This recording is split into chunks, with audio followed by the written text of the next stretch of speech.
একটা মেয়ে ছেলে রাতের বেলা যদি সাহারি রান্না করে আর গোটা বাড়ির লোক ঘুমিয়ে থাকে, আর যদি এমনি করে লকড়িটাকে খালি একবার করে ঠেলে, খালি লকড়িটাকে এমনি করে একবার করে ঠেলছে, আর সরপোষ খানকে একবার করে এমনি করে হটিয়ে দেখছে ভাতগুলো হলো কি হলো না, কিন্তু বেচারি চুপচাপ বসে নেই, কি করছে?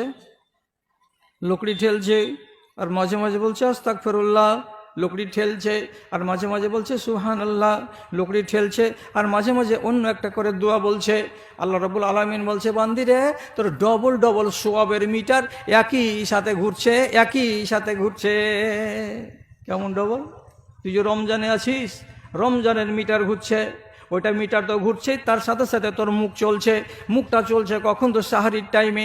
এটা হলো শেষ রাত, আর শেষ রাতের ডাক আল্লাহ তাআলা বলছেন ফেলে দেওয়া যায় না। ওই জন্য যখনই রমজান মাসে আমার সুযোগ লাগে, আমি মায়েদেরকে বলি, ও মায়েরা সুযোগটাকে হাতছাড়া করবে না, মুখটাকে বন্ধ করে শুধু জাল ঠেলবে, জাল ঠেলবে।